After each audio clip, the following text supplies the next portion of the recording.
16 female U.S. senators have sent a letter to Commissioner Roger Goodell. Adam Silver defends Atlanta Hawks general manager Danny Ferry. Even Kareem Abdul-Jabbar supports Danny Ferry. Adrian Peterson is indicted by a grand jury for disciplining his son. Yes, all those stories plus who's in the doghouse and what's in the pipeline coming right up. So let's get this party started.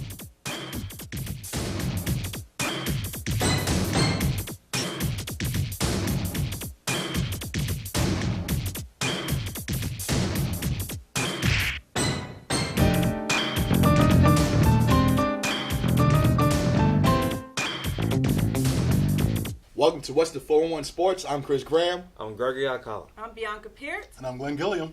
Thank you for joining us for another great episode. So let's kick it off with what's poppin' and the NFL Roundup. So both New York teams literally dropped the ball this week in week 2. We had it. I don't even know who we should start with, the Jets or the Giants. You definitely should not start with the Giants. No, we should definitely start with the Giants. Let's get them out of the way. Yo, this game made me so mad. Yeah. So mad. Why couldn't Cruz keep a ball in his hand? Honestly, the Giants are turning into the Mets. Like that's what it's starting to look like, because it's like they can't get out of their own way. Even from the beginning of the season, training camp, like experts are saying, like this Giants team just doesn't look right.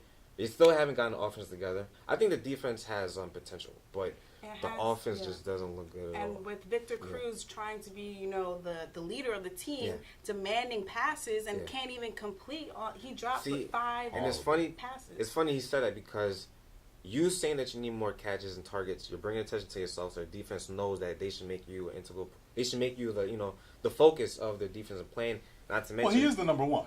He is the number one. I mean, it could help because if they target him, other guys could get open and stuff. But you shouldn't have said anything. It should have been an in-house conversation, pretty much. Well, I'm gonna disagree only because I think, number one, I think there's been a lot of displeasure with the fact that Eli just has not been any good. I mean, this guy has led the league in interceptions like 3 years in a row. I mean, outside of the 2 seasons where they made it through the wild card and got to the actual Super Bowl, where he had some circus catches save his behind. And look, I'm glad he won. Yeah. But Eli's never led the league in anything. He's never been really in contention to be an MVP. He's got more Super Bowl than his brother. And he always will. He's got more heart than his brother. Because his brother's the major choke artist of the world. And he plays when the lights are on. And he plays when the lights are on. But look, he has had some help. Okay, he's had major help. And look, I don't want to just bash on Eli, but the truth of the matter is, Eli just looks like he's regressing. He's not getting better. Yeah. And the truth of the matter is, I'm glad Victor Cruz said, look, send me some more balls. Well, okay, you're going to have a bad game. Unfortunately, when you make a statement like that, the lights are going to be on you. But he's the number one. He should be taking the leadership position.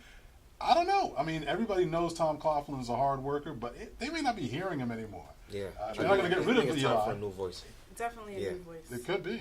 Time for new leadership. Definitely. Needless to say. Yeah. And speaking of leadership with the Jets, I specifically want to point out that fourth quarter touchdown pass that was negated due to Marty Morninghouse, calling a timeout midway through. Yeah, definitely messed up the game, because I didn't expect that play to go through and be successful, but it was. And that would have gave us the win, because I know the Jets would have went for 2.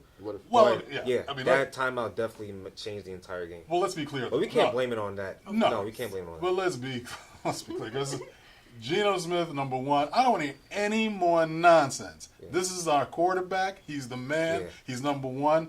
Marty Morgan is making Mike Vick look like the number 5, shoveling these plays in, and Mike's looking like Tebow. He's looking like Tebow, basically.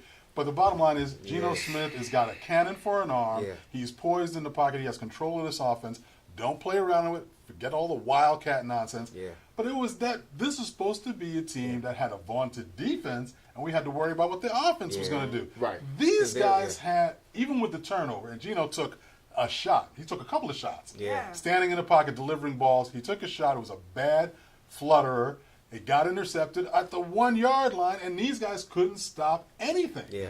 They let them run 95 yards downfield to score a touchdown that basically sealed their fate. Yeah, but I think coming off their first win, they were so excited to get into Lambeau Field. So you saw the high, like you saw it then go up 21-3 early in the game. But I just think that after, once Aaron Rodgers got his feet, once he got his feet wet and got Jordy Nelson and a couple connections, I think that just took off. Well, I think that I gotta just say this, because let's not discount what took place in that first 20 minutes, because the Jets in 40 years Yeah. had never scored 3 touchdowns on their first 3 possessions. Exactly. Yeah. That was historical. Right. Yeah. And I I agree. mean, Gino, the touch he showed, you know, I Yeah. mean, he just had all the phases, Yeah. taking the ball down, running, getting first downs. Yeah. I mean, this guy is a complete quarterback, and he's just getting better. Yeah. The He's finding his defense, groove. who was the only thing they could defense talk blew the about, game. has blown, unfortunately, too many plays. And I think they're the ones who get put on the spot once you're in a position, oh, we could win this game, Yeah. and now you got to hold it up. And the defensive They couldn't. backfield is shoddy. D. Yeah. Milner looked like he was back Yeah, in but in college. his first game back, why would you put him on one of the best wide receivers? Because you Especially expect him to on be the- Revis Island. Yeah, but it's That's his the problem. first game back. But look, hey, the bottom line is he's- Idzik blew it not drafting Yeah. more corners. Idzik blew it not That's drafting true. more D-backs. But the Jets, they've got an offense. They can be successful. They can be in the Yeah. playoffs. Yes. But They- losing Decker definitely played a role in that Of loss course. too, because And that's huge. his number one guy. That's huge. So Yeah. yeah. But even with more NFL news, 16 U.S. senators sent a letter to Roger Goodell enforcing a zero tolerance policy against domestic violence due to the most recent stories in Ray Rice, and you got Greg Hardy and another guy from the 49ers. Ray McDonald. Yeah, Ray McDonald. So just a bunch of news. What do you guys think? Well, we were talking about this off stage. The only reason, well, one of the major reasons why this got blown out of proportion like it did was because it was on video camera, Yeah. right? And that's why U.S. commissioners or U.S. senators are writing to Roger Goodell for the zero tolerance policy. But do you think they're in place to do that? Shouldn't they kind of be handling their own Own issues? process. Yeah. I agree. Yeah. I agree. They have no reason to step into the NFL's. Well, then let's be serious now. I mean, or let's be clear. You know, Congress unfortunately has taken a proactive role in baseball at times when it was, Yeah. PEDs or substance abuse in that respect.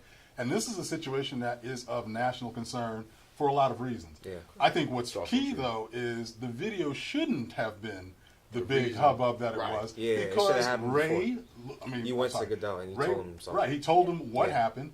Everybody was clear about what Ray did in that elevator. Where Rogers in real trouble is because he's trying to cover his butt and say, well, Ray was ambiguous about what actually happened. Yeah. Everybody else confirms. Ozzie Newsome, everybody knew what went down. Right. And that's really where the problem lies. I admit, I think Kirsten Gillibrand, sorry, Kirsten, I got to call you out. I think she's mugging for the camera. I think she's trying to get some hype because she's got a book and she wants to sell some. Yeah. But I think what's really important is that now has asked for Roger Goodell to step down. And to me, that's I think that's an important piece. And I'm really a little, I'm a little distraught at the fact that Ray is now trying to appeal his indefinite suspension already. Yeah. I think he should have taken a beat, allowed some more time and space before looking. I mean, I understand why. He can't be indicted twice for the same thing. Yeah. Right. But it's just Thing is, unfortunate he because might not even get charged because before the the trial he applied to a new a pre-trial intervention program. Yeah. So he might be able to Prosecutor get the gave charge first. well, I mean, but the Yeah. problem is though, even if he was to get reinstated, Yeah. who's hiring him right Yeah. now? No one's going to hire this guy right now. Right. Give it some space, let people get a breath, Yeah. and then reapply. And there's a prospect that if your skills are still up, you'll get Yeah. picked up. But I think what's even more disgusting is the fact that there's fans actually in support of Ray Rice, which is something I didn't see coming. That's pretty disgusting. Well, yeah. Especially wearing his jerseys. Well, look, and in support. I'm sorry. I just got to say because I've heard all of the conversation out there. Fans are fanatics. That's what they are. I mean, Yeah, look. but I mean, look, even and there's still, no like- accounting for taste when it comes to Yeah. what fans will do. We know they act out in the audience, up in the stands. It was wrong for this woman to try to, validate Ray throwing a punch by saying he got hit first. Yeah. That was stupid as much as, the woman who pulled out a switch and had Adrian Peterson's jersey on talking about, she's proud to be a fan of his. Yeah. I mean, none of that stuff is called for. It's distasteful, but I don't have a problem with people saying they want to give him a second chance. So on that end, I'm good. Yeah.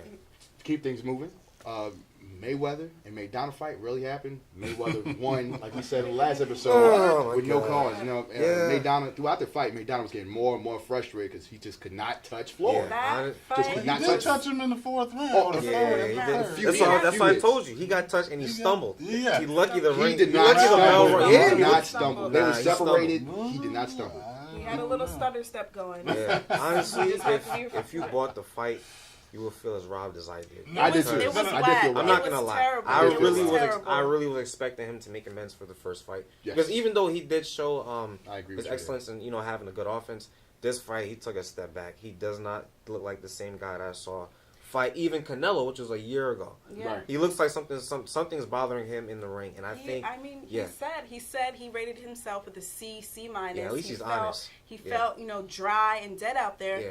And I'm not gonna front. I feel like Money Mayweather was not the Money Mayweather when Nah, you he did is. not see him walk out with an entourage. Yeah. I'm just Yeah. saying. Why would he? It just I don't know. from the jump. I think something's going on external outside of the ring that he's dealing with. He's And- too concerned and it's- about the money. Yeah, Exactly. That's what I was about to even they say. actually said it this morning at First Take because Right. Mhm. he's getting really caught up in the promotions aspect of boxing Mm-hmm. and being his own man and all that. But it just took away from what I saw in the ring because even I caught myself looking at the fight and wondering why he wasn't throwing any jabs. I mean, I think wasn't. He wasn't throwing any jabs. yeah, in totality, I think they counted 52 jabs. CompuBox numbers, but I didn't see any jabs thrown. He really allowed Maidana to dictate the fight, and he was playing a counter boxing role the entire fight. Well, I got to call out Verizon Fios because nobody in Jersey, 90% of Jersey, even saw the fight. They didn't carry That's why it. you got your cable vision. Wow. That was crazy. Wow. I mean, paid $78, Yeah. Wow. turned on the Pissed. TV, no fight. And Got they're your like, cable vision. we're like, what's up with the fight? They're like, are you in Jersey? Like, are you serious? Wow. I mean, that was nuts. Well, I mean, they didn't miss You anything. didn't miss You didn't- anything. you You didn't really miss didn't. They But didn't- I mean, to bring it back to the I'm fight, sorry, yeah. I think Mayweather was really focused, like you said earlier, he was focused on the money. He walked home with over $30 million. 32 million. Yeah. $32 million. He makes 80 million a year off of two Yeah. fights. Jeez. But I mean, after the fight, he made a notion that maybe Pacquiao could be next. And it If sounds a he's- little hopeful. maybe. The way Could be, the way but he if was he's saying gonna it. behave like how he's fighting, and if he's gonna fight like that in the ring against Maidana, against somebody who throws even more punches at No even question. less time, Yeah. quicker, I stronger. mean, he was only 22%. Yeah, so- this is the same guy that beat Cotto. I mean, just Yeah. But I about still everybody can't else he's understand how fought you- yeah. is faster than Maidana. Yeah. And Of he's going to course. get caught. Yeah. That's not a Yes. good look. The average text takes your eyes off the road for nearly 5 seconds. At highway speeds, that's enough time to travel the length of a football field. Stop the texts, stop the wrecks. Unfortunately, this story is just whatever. Atlanta Hawks GM Danny Ferry's in hot water. And look, I mean, there's a lot of people coming to his defense. Everybody knows Bruce Levinson, who's the owner, one of the primary owners for the Atlanta Hawks, has made statements. He says of a business nature, talking about the demographics of people who attend his games and buy his tickets. He doesn't like it. Too many blacks, not enough folks with upscale money, so he's stepping off. Danny Ferry's his guy, so to me, if he goes, Danny's going. So I don't necessarily I'm not concerned about Danny sticking around. Yeah. But Danny made some statements that still I think are questionable. In terms of I mean, in the case he made with Luol Luol Deng, Deng, yeah. it was a scouting report. It's what he said after, where he was trying to attack Luol Deng's integrity. I think that's Right, what he caught people's eyes. But the thing is, you can't really. Adam Silver stated he doesn't really have, a punch in his fight in trying to get Ferry out of the office because he's not. It's not the same situation in Donald Sterling. Ferry is an employee of the Atlanta Hawks organization, Right. so it's up to the hierarchy in that organization to make a decision. No question. And the guy Levinson just left, so he doesn't have an owner to influence to say, all right, hey, maybe we should get this guy out of here. There's nobody to go to. Even the minority owners, they don't have the legal right to force, Ferry out of position. Well, as a GM. so wait, he's working for somebody. He is Yeah, working for that's the somebody, but what Adam Silver is saying is he can't force No. Adam Silver GM, can't. commissioner. GM, yeah, But as a commissioner, the owners, they can vote on it. yeah. They can vote on it. I think that's And to probably be the only quite way. frank, I think personally, this is more severe than the Donald Sterling case. Yeah. Because Okay. if you look at the cases face to face, aside from Donald Sterling's history, Donald Well, Sterling, that's huge, I though. know, but if It's you a look at big- it from a case Okay. perspective, Yes. hear me out. Go ahead. He's talking to his mistress in a private setting, out of jealousy, attacking black, I don't want blacks at my game, so forth, on a personal level. But with Ferry, he's talking about business. This is in front of a business conference. You're talking to fellow businessmen, and you're talking about the business, the organization, and Luol Deng is a pawn, and you're just saying he's black and African. It just doesn't stir me the right way, because you're talking about the business and basically your institution, the institution of the NBA. Yeah. And it doesn't stir me the right way. The piece that they've got to realize is where they're at, location. They're in Atlanta, Georgia, one of the most chocolate cities in America besides D.C. and New York. Yeah. So those people are going to be filling your seats all the time. I can tell you how many times I go through my Instagram feed and they see Atlanta Hawks fans going off. And you got to realize it's not just what you want; it's what the fans want. And if you're not providing something that the people of the upper echelon or different classes want, you can't expect those people to come to the games. Yeah. It's not even that, though, the demographics. It's what he's saying. Like, this guy's looking off a scouting report. Yeah. And even if it does say he's African, and it's what he said after that, the context before that. He said he's African, it's not that big of a deal. And then he further continues on and says he's the type of person who's two-faced, who will cheat. He's the type of person who will sell nice stuff in the front of the store and sell counterfeit items in the back of the store. Like, what are you trying to say? He tried to use his ethnicity to validate the reasons that Luol Deng might be a bad guy, which makes no sense to me, because he's been pretty much a model citizen his whole career. You never hear Luol Deng in any problems or situations. No team has anything bad to say about him after he leaves. Went to Duke. He's a good guy, so I don't. And Danny Ferry went to Duke as well at that. So, but I mean, Luol Deng, he two-time All-Star. He has a strong work ethic. He just won the Citizenship Award in April. So, out of all people, I don't understand how this aligns. And if that's the case, who are they saying about other people? In the industry. Well, I mean that's the point. I really want to jump in here and just quickly say these billionaire owners of these sports teams are finally being revealed. I mean, the bottom line is, if they can talk about sports that are dominated by blacks, can you imagine what regular Fortune 500 company CEOs are saying about the probably small minority of blacks that they have that are working for them? So it's sad to hear these kind of comments come out, but I don't think it's anything surprising to a lot of folks. Sadly, it's something that we've kind of learned to deal with as blacks. We always know you have to be twice as good, and you have to go twice as far for half the money. Of course. And it's not surprising, because just like the Sterling incident, no one really spoke out about it. No other owners had any opinions or wanted to go out against him. And same with this situation. You know why? Because if they go in a further investigation, a lot of these guys are going to come out a wrap. It will be a wrap. Who knows what else will go down in the investigation? Well, that's why I think the NBA players in particular have blown one opportunity, and they may blow another, but they really need to hold people's feet to the fire and demand that these ownerships start to be more diverse, that they get minority ownership in, because nobody's going to die and leave it to somebody black. Blacks are going to have to insert themselves into the process, and this situation with the LA Clippers was a perfect opportunity. It's ridiculous what's going on there with Steve Ballmer and Shelley Sterling being treated like a VIP.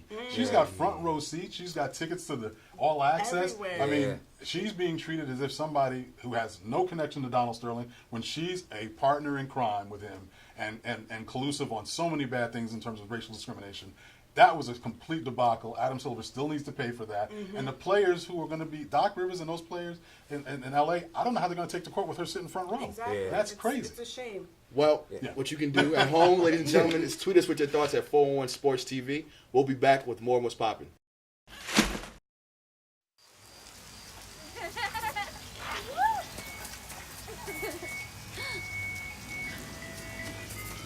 Mom, can we get some ice cream? Please, Mom, please. No, we're having dinner soon. Please.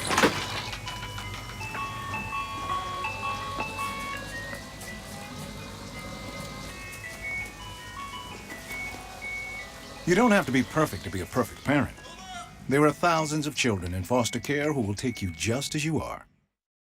Last week, Floyd Mayweather beat Marcus Maidana in that round 2 subtitle, whatever it was, but Floyd got paid.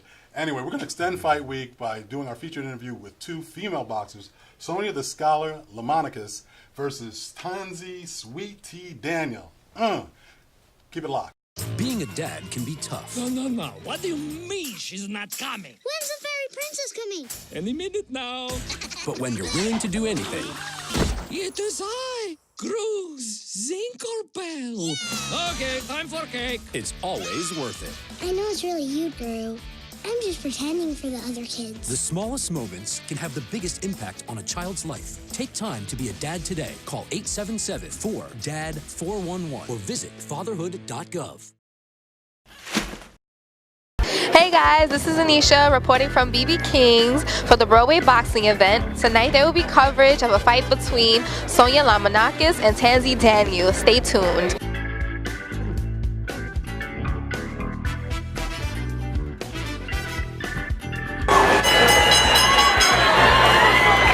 And now, let's bring out the ladies! She wears black with silver trim. She weighed in at an even 240 pounds. Professional record, 4 wins against 2 defeats. She has 1 draw and 1 win coming by way of knockout. From Queens, New York, Tansy Sweet Tea Daniel.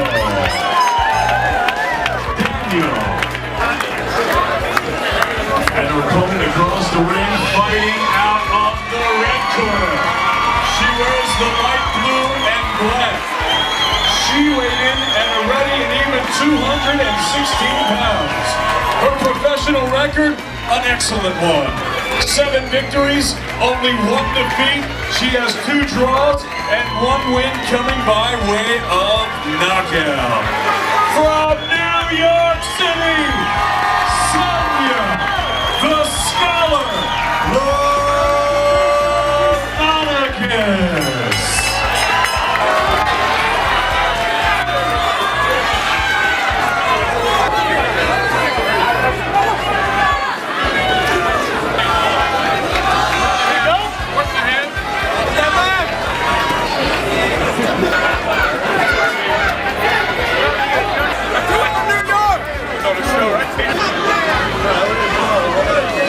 The judges' score totals.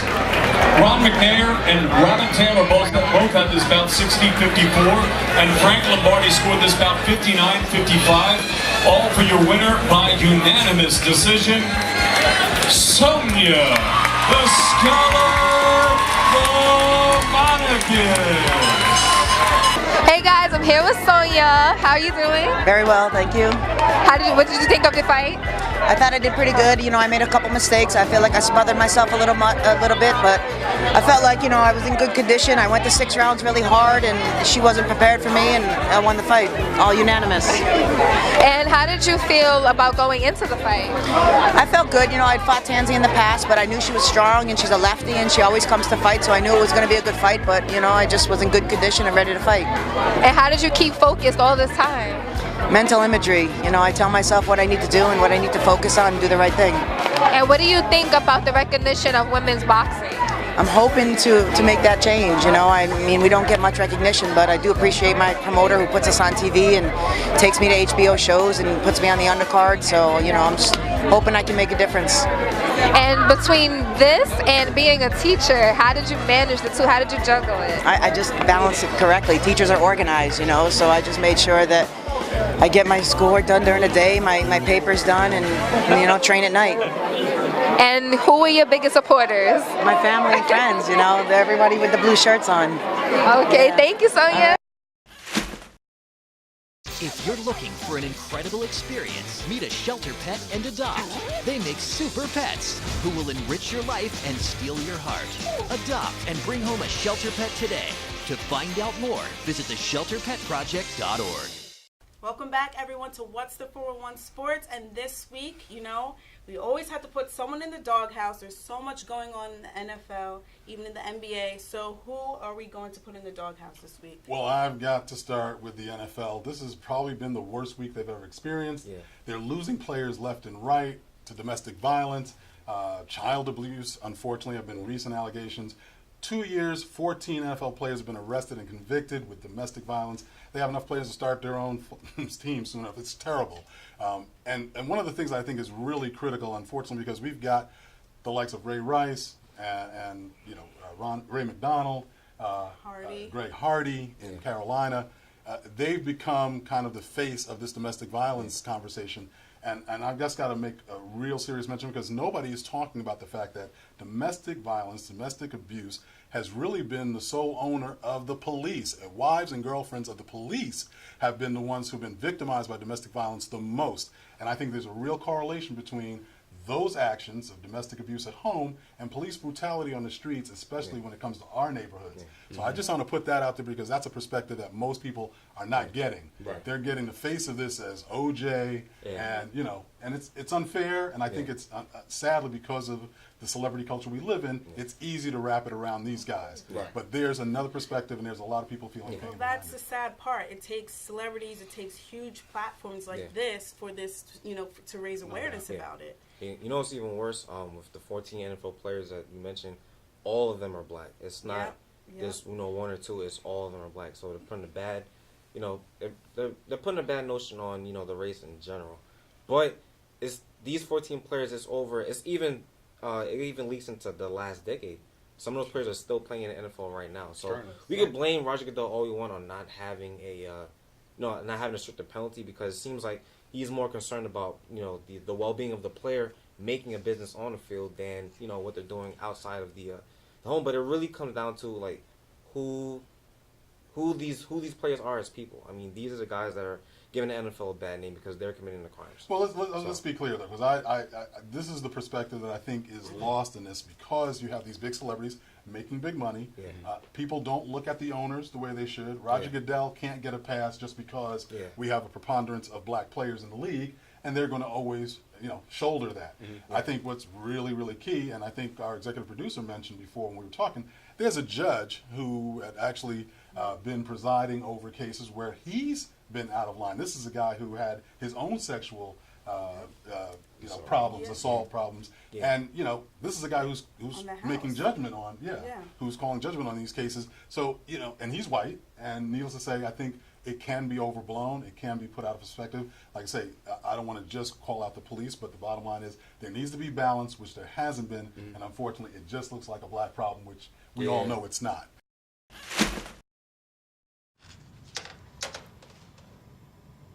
Wow, these are really good. You act surprised.